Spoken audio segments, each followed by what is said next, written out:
It actually takes place during the latter events of the original Jurassic Park movie. So there's obviously a lot of crossover there in terms of the locations that you're going to see and the aftermath of stuff that happened in that original movie.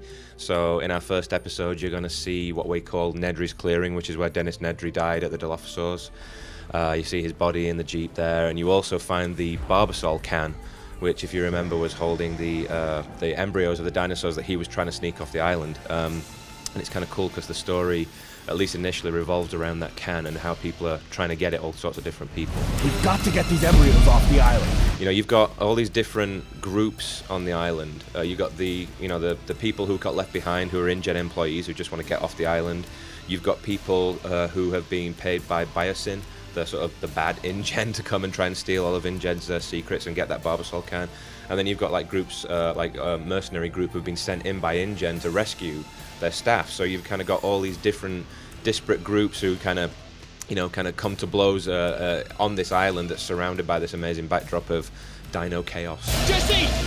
The Jurassic Park's definitely a step in a new direction, so it's definitely got that core Telltale ethic. I mean, all our games are, first and foremost, they're about character and stories. And then when we're within an established world like Jurassic Park or Back to the Future or The Walking Dead, we try and, be as authentic as humanly possible within that world. But in terms of the game itself and the mechanics of how it plays, it's definitely got more of, let's say, an action feel to it. We've had some direct comparisons to the way that Heavy Rain plays, so that's kind of analogous to what we've got going on with Jurassic Park.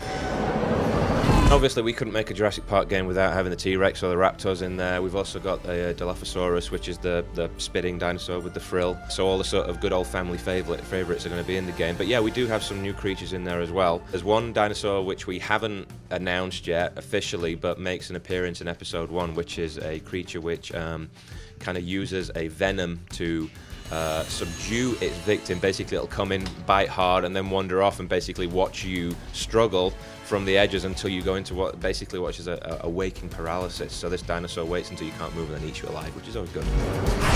The other one that we've got is, as we've basically announced here at Comic-Con, we've got a new area in Jurassic Park. So now we've got a marine center in there. And that was built to house the Tylosaurus. Now, this was an aquatic creature which wasn't actually a dinosaur, it was a marine lizard. This creature is an amazing thing. It grew to about 50 feet in length. The fossils that they found of it, in its stomach, they found things from diving birds that were around at the time, which were actually 5 feet tall. These are big birds, sharks, and plesiosaurs, which were the long-necked lizards that lived in the oceans at that time too. So this thing was like an apex predator. So first of all, it's great just because it adds another dimension to gameplay, because you're actually in an aquatic environment, right? So that adds new challenges from a gameplay point of view. But the way that we think that this creature might have behaved, we've brought that into the game. And well, how did this thing find its food? Well, maybe it used echolocation. So we brought that into a game, and that's going to be used as a tool as well. So it's a really, really cool creature. We're going to have a fall release for Jurassic Park. We're going to have it on PC, and Mac, and iPad, and PlayStation Network. And for the first time, we're going to have a retail Xbox 360 version of Jurassic Park.